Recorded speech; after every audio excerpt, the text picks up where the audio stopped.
জুলাই জাদুঘর এটা তো সবই তো একটা নিয়ম মতো চলবে। জুলাই জাদুঘরের কোনো কমিটি ছিল না, মানে কমিটি ছিল না, পরিচালনা কমিটি ছিল আগে অন্তর্বর্তী সরকারের। সেই কমিটিটা একটু এলোমেলো অবস্থা ছিল।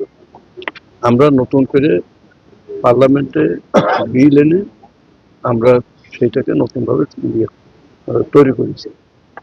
সেই আলোকে গতকালকে গেজেট হয়ে গেছে, আমাদের কমিটি হয়ে গেছে।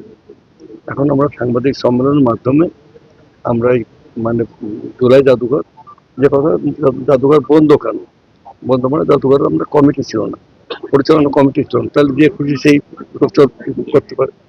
এখন আমরা শিগগিরই আমরা চালু করবো। গত 18-20 বছর যাবত এখানকার শিক্ষা, শিল্প, সংস্কৃতি, অর্থ ব্যবস্থা, আইন ব্যবস্থা, civil administration, police administration, bank, বিমা সব কিছু মানে ধ্বংসস্তূপে পরিণত হয়, সব লুটপাট করি।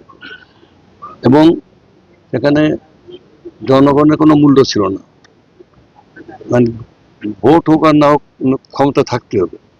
দিনের বেলা বিপদ দেখলে রাতের বেলা ভোট কেটে, রাতের বেলা ভোট কাটলে 18 সালে সেখানে আপনার নির্বাচন ছিল প্রশ্নবিদ্ধ। এখানে ব্যাংক বিমা করতে করতে এক এক ব্যাংক থেকে 95,000 কোটি টাকা, 1 লক্ষ কোটি টাকা, কেউ 55,000 কোটি টাকা নিয়ে কয়েকজন ব্যক্তি তার সম্পূর্ণ লুটপাট করে জনগণের আমানত দিয়ে দেশের বাইরে পাচার করত। আচ্ছা, তাহলে এখন আমাদের কাছে যেটা দাঁড়ালো যে একদিকে হলো লক্ষ লক্ষ কোটি টাকা লুটপাট, শিক্ষা ব্যবস্থা হলো যে পরীক্ষার খাতায় লিখুক আর না লিখুক 98% পাস করে দিতে হবে, তেমন শিক্ষা শেষ, ইতিহাস মানে পাল্টে দেয়া।